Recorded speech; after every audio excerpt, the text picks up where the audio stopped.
Hi, I'm Bob Acton, the host of the Color and Ceramics podcast, and today I am excited about having Carmen D'Apollonio, sculptor, who explores everything from abstraction to figuration in her ceramic practice. She was self taught in ceramics, and she creates sculptural lighting and vessels that fuse craftsmanship with functionality, often infused with humor. As she puts it, my work is simple. It often gives way to humor, as if clay had its way of being its own personality.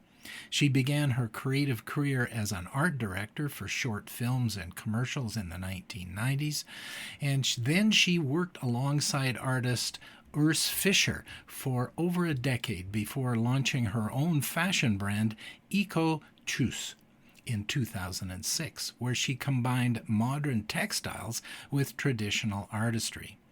But since 2014, she's been working out of her own studio in Los Angeles, California. Her process begins with sketching, then sculpting the clay form, allowing the piece to evolve along the way. Titles like I Wish You Were Beautiful and Here Comes the Light hint at her playful, open-ended approach to art making. She continues to create from her LA studio, bringing clay to life with humor, honesty, and a touch of poetic storytelling. And I'm excited to have you here, so thanks for joining us, and I hope you enjoy the conversation.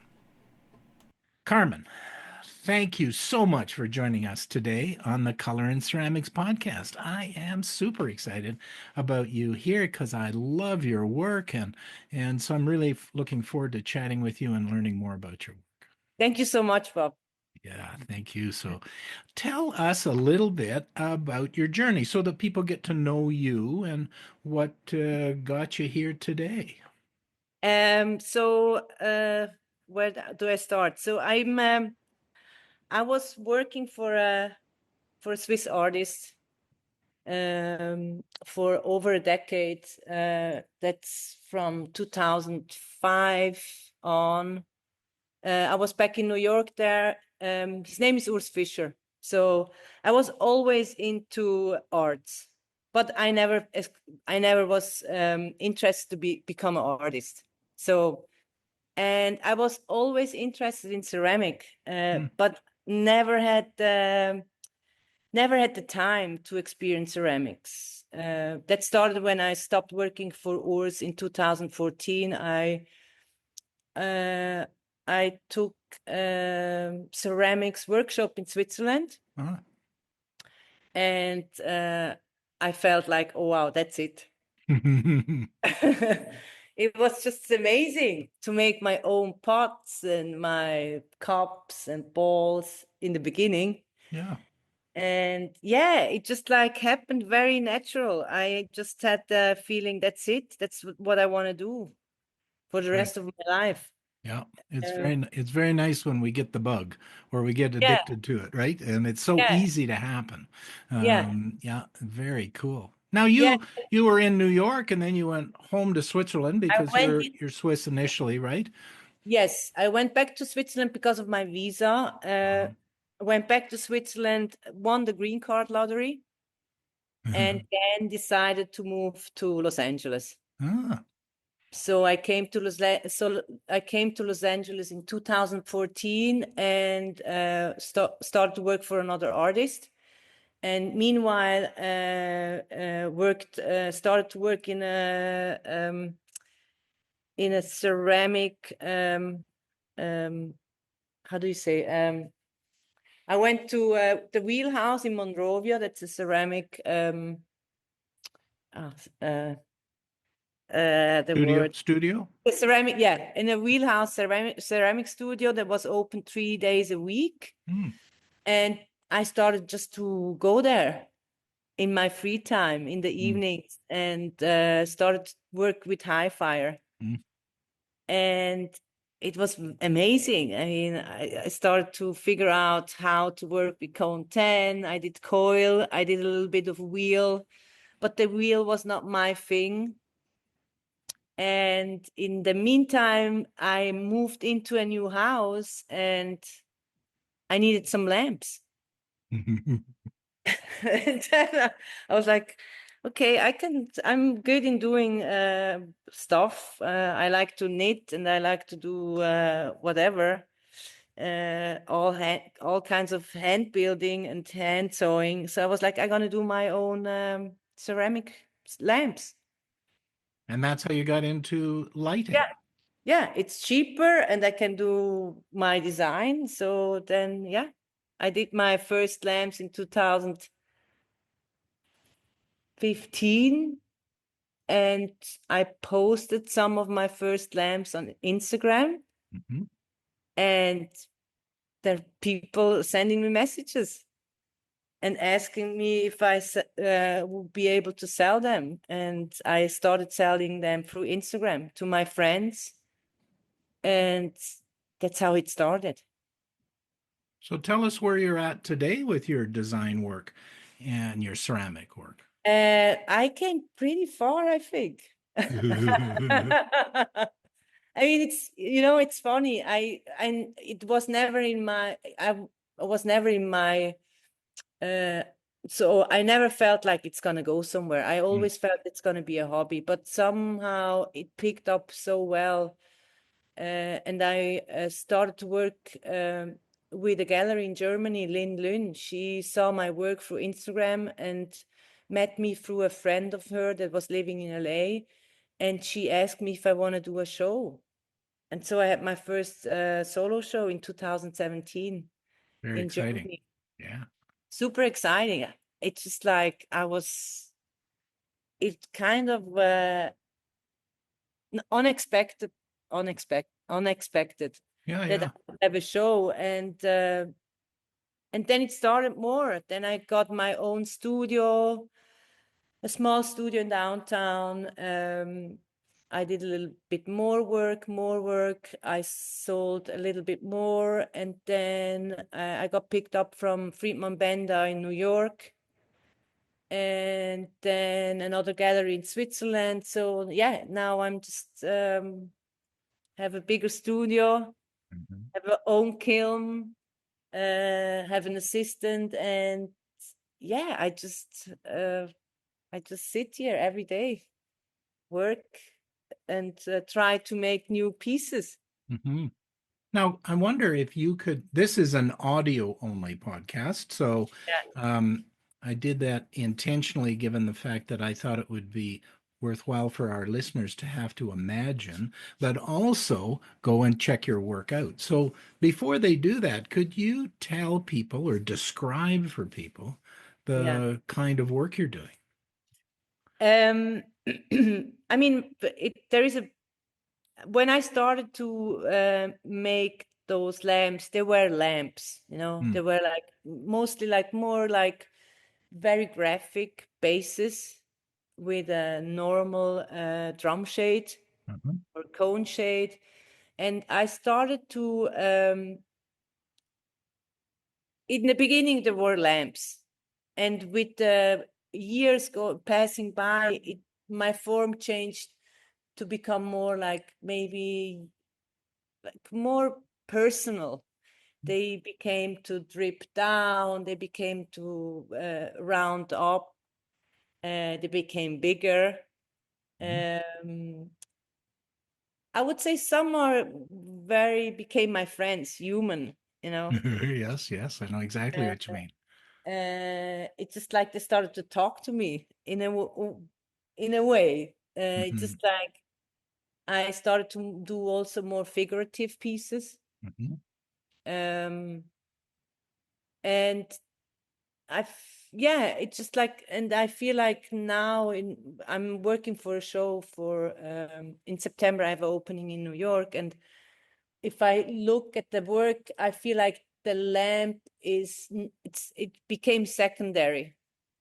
It's more about the the whole piece. It's more about the lighting. It's and no, it's not more about the light. It's more about the whole piece. It's not separated between a base and the shade. It's more integrated in the piece becomes one. Mhm. Mhm. And your pieces have a very I when I looked at them, I was thinking they have a very organic shape. They feel alive to me, like Yeah, they're an animal or something, right? And they yeah, happen to have a light on the top, but that's what the impression was when I looked at them. yeah. Yeah, that's exactly how I feel about it too. And it's fun, I try to when my work in the past was more like how I can change forms, and now it's more like what is the form, what was the form before, and what can I change to make it a little bit more human, or Mm. to give them more character. Hmm. And So it's I really hope- it's the nuance yeah, that of change a little bit to make yeah, it more what you're after. yeah. And it's just like, it's not that I have to come up with new ideas all the time. I just go back to something that I made in the past that I like, and I try to change it to something a little different. Mm. And the changes that you're doing, are they like on what dimension are they? Are they size? Are they shape? Are they texture? Are they color? It's the size, it's the shape, it's a little bit everything. I started to use what I started to use, it's translucent porcelain Mhm. for my shades. So I'm coming away from the traditional drum shades out of fabric. Mhm. I use different materials now to do the shades that become more one piece with the base. And yeah, it's fun where it goes, it's just like. And I also use a lot of paper. I do my own paper shades now. Mm. uh and yeah, it's interesting where it goes. You always Mhm. think, oh, how far can I go? And you always, for me, it's like this. I get to a point where I'm like, oh, there is nothing more. There's Ah, just like, yes. you There's you always something more. but there is always something more, and Yeah. that's what I think it's very exciting. Yeah. So your shades of the lamps have are sometimes out of clay, out of porcelain, sometimes Yeah, out of fabric. yeah. Are you knitting any of the Not yet, but not you yet. never know. So, tell us a little bit about the ceramic work itself. Are you still firing to cone 10? Like, tell us a Yes. little bit about your technique. So it's all fire cone 10, mostly, except the porcelain, translucent porcelain's cone 6.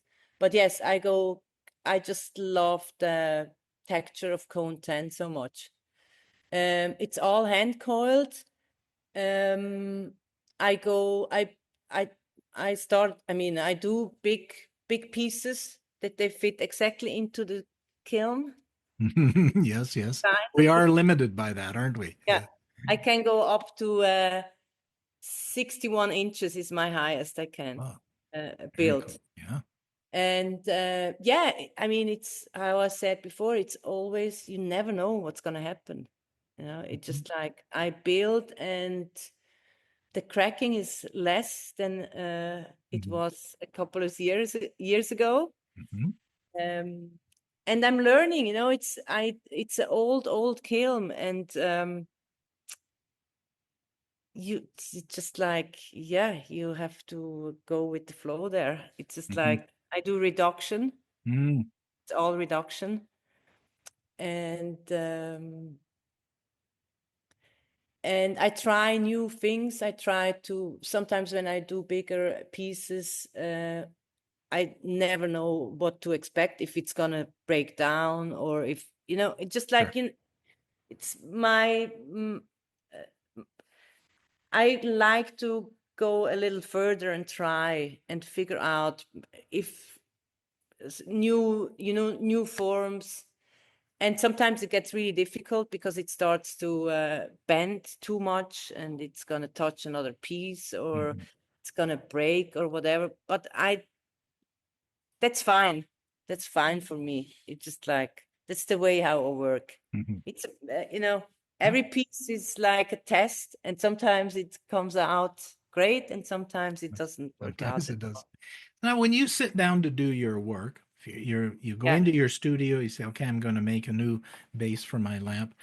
Do you have a preconceived notion of what you're trying to achieve? Or are you the kind of artist who said, well, it just emerges out of the clay? I think I do both. Ah, so tell us Yeah. about that. So I sometimes, I mean, I do a lot of drawings and sketches before I start a piece. Hmm.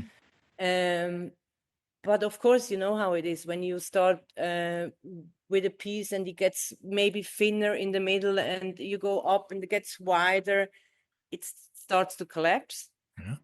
because it's the way how clay works. And sometimes you sometimes I have an idea that doesn't work out, and then I change during making. I see, okay, this is gonna fall apart. Then I gonna just change the whole thing to something else. Hmm. So you're pretty adaptable. I do, yeah, I Yeah. do, yeah. I have to because there is, yeah, Yeah. I think one of the things that I know about potters and ceramic artists is that generally we're pretty good problem solvers, which is really just what you described, right? Was the thing starts to move in a direction you didn't plan on. yeah, And so what do I do now? I can throw it in the bucket or I can make an adjustment partway through. exactly. And sometimes I throw it just on the floor and see what happens then. And yeah, and that's the problem resolving. I think it's very interesting for me because through out of problems, I my work goes somewhere else, you know, in another Hmm. direction. Hmm. I think that's very interesting with ceramic because in the end, you know, I mean, I I get better with figuring out how to build something, but in the end, there is still like always surprises. Hmm. And out of these surprises, it goes into another direction. I think that's really that what makes me excited about my work too. Hmm. Yeah, so it keeps you alive. Um, and can you tell us a little bit about the color that you use? This podcast, of course, is called Yeah, Color in Ceramics, yeah, so we yeah, always want to chat a little bit about that. yeah. How do you think about your colors? What are you trying to get across when you pick a color? So when I started with my work, I usually had like black, translucent, and white. Yeah. And eggshell was my favorite. Eggshell. Safe. Yeah. Safe colors. And so with the time I just like started to, also because I had my own kiln and I didn't have to go to other ceramic studio Mhm. to fire my work. I started to buy my own, I started to mix my own glazes, and I just like now it's like all over the place. I use all the colors except red. I don't like red. But yeah, it's just like I don't know why. It's just like when I see now my new work that's sitting here, it's all very, very colorful. Mm. So it's I gone from like, black and white to colorful. yeah, I don't know what it is, but it's just like I love all the green tones. I love blue. Yeah, it seems, and then also with with the colored shades, it's just like I feel like I can mix colors now. I had a, it just like changed. Mm. It sounds like that you became more comfortable with color in a way. Yes, that's true. Yeah, yeah, that's true. I just like I couldn't see a green lamp in my house. It's always what I can, you know, imagine in Sure. my house. And now I feel like green fits so well in my interior. So that's why now I use green. Maybe in a year it's white again. It's interesting because I we just published a podcast this morning by Potter out of California, like you, and she said I'll never use blue, and so it's interesting how people, potters and ceramic, maybe all artists, have Yeah. favorites, right? We have we like blue and that changes over time. You know, I used to really like blue. These days, I'm really liking orange. Why? I have no idea. Yeah. Um, but I am, right? And so Yeah. my sense is that um, artists need to just be free to follow their heart in that regard. Exactly. And that you can put, it was really funny for me to see how I changed the colors, because I never thought I gonna ever use green in the past. And somehow one day I woke up and I was like, it's gonna be green. Why not green? Yeah. Green is a good color. Yeah. So yeah. Um, but I think for me it's also the difference. I the color in cone 10 is different than the color in cone 6. Absolutely. The intensity of the colors and the depth of the color in cone 10, it's so different from cone 6. um I still can't really go to cone 6. There's some, yeah, Yeah, that's what you do. That's that's what I, yeah, that's the nature of your work. yeah, Absolutely. Now tell us a challenge that you had. So you have mentioned a couple now, yeah, but I yeah. wondered if you could describe a sort of a challenge you had in your artwork, whether it was something around your inspiration or something technical or business wise, and how you overcame that. I mean, the challenge, I think the biggest challenge for me is my own expectation. Mm. um, because working for a show and working for whatever, it's just like I want always top myself. Yeah. You know, I want to go forward in the work. So sometimes I feel like I get stuck uh, with the same work over and over again. So the bigger challenge is to make this change. So I'm happy with my evolution of work. Mm. And that's not I for me it's not easy, because uh also because I see my work every day, so I don't really see the difference sometimes. And Mm. then I get a little frustrated. I'm like, oh no, how many lamps can I do? I mean, I want to just Yes. like I want to change. And I feel like with this new show there is a visible change in my work, and Mm. that's what makes me really excited. Yeah, absolutely. Now, do you adjust your style or the work that you do when you get feedback from gallerists and so on, because they're bound to give you some feedback about your work? They give me feedback, but I actually don't really care about what the Mm. people want.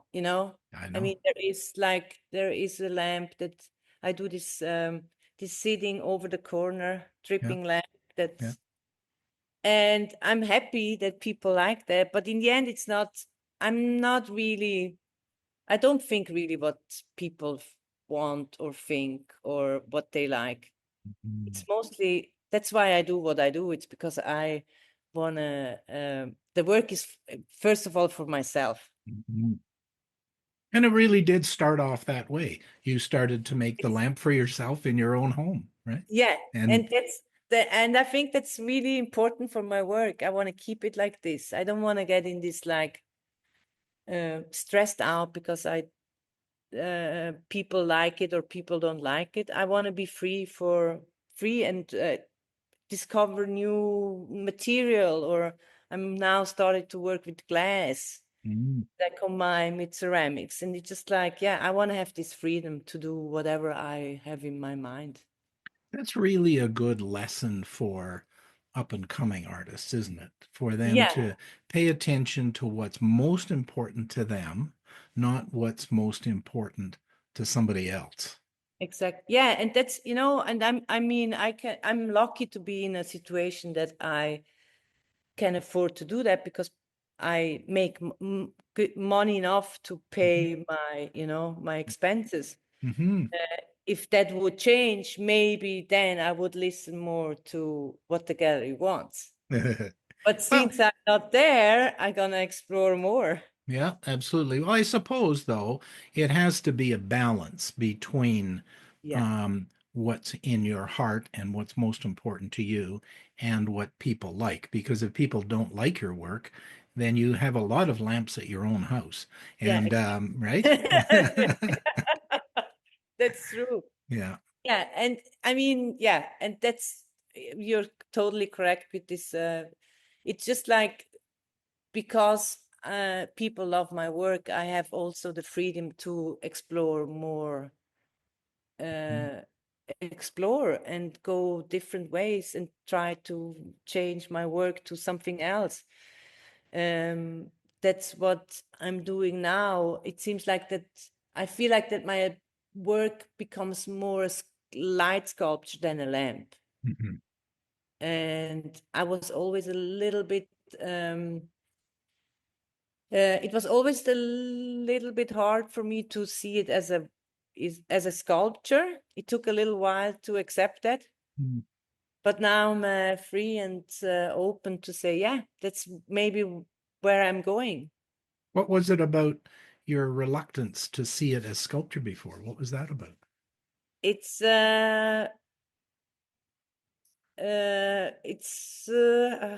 how can I say that? It's a lamp is functional piece. Mhm, If you start doing sculpture, a sculpture is not a functional piece. It's mhm, something that just like it's here, sits here without function. You know what? It's just mhm. like so that's a little scary, to go out in the world to show people a sculpture that has no function. Mhm. Yeah, Uh, so I guess really that is partly how you describe your work when somebody says, Carmen, what kind of work do you do? And you could say, well, I make lamps or I'm a sculptor. Right? yeah. That takes you down two Yeah. different paths. Yeah, and I feel that I see. I mean, that's I think how it is. You do. I mean, I'm a designer or an artist. In the end, I don't really care. Yeah. But what yeah, it's just like I see now that I shouldn't be afraid to make sculpture. Why? Hmm. It's just a word. It's just a word. So whatever, it still has a light. Sometimes their light is really, it's a little light. It's not like this. It's not a lamp that that you use to read a book. Mhm. It's a lamp that sits there and gives a little bit of light. It's maybe more a sculpture. That's fine.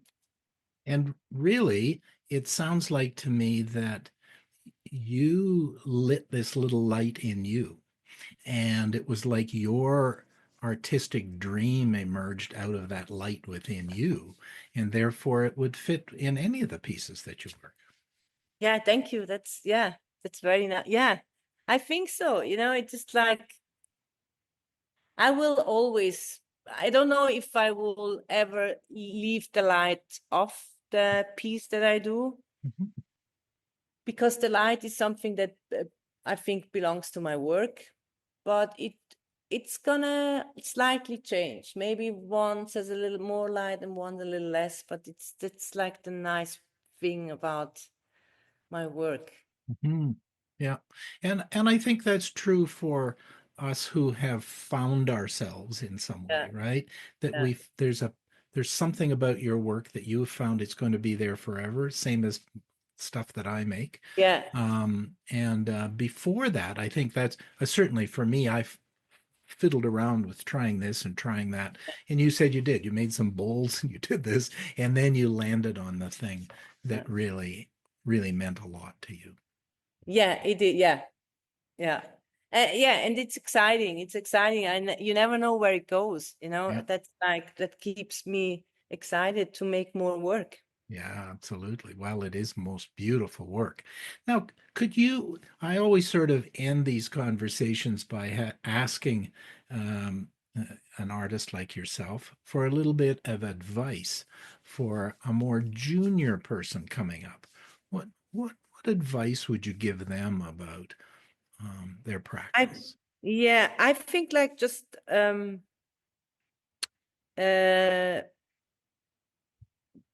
it's hard work, Mhm. but if you believe in yourself and you can get a little bit response to something that you do, you should keep going on. You should keep follow your dreams. Mhm. So, Uh So really paying attention to what is important, what dream you have, and Yeah, then staying on that road. staying on the road, and yeah, and it's gonna be up and down. But if you think that's the thing that is in your heart and your passion, then follow your passion. Mhm. Great advice. Carmen, thanks so much for being with us today. Thank you. I really enjoyed our conversation, and I'm sure our audience will as well. And I look forward to getting some feedback when people go and check out your work. Thank you so much, Bob. Thank you. Thanks for listening to the Color and Ceramics podcast with Bob Acton and his guests. Please help others find the podcast by subscribing to this podcast wherever you find your podcasts, such as iTunes, Spotify, Amazon Music, YouTube, or other podcatchers. And don't forget to give us a review. We'll see you next time.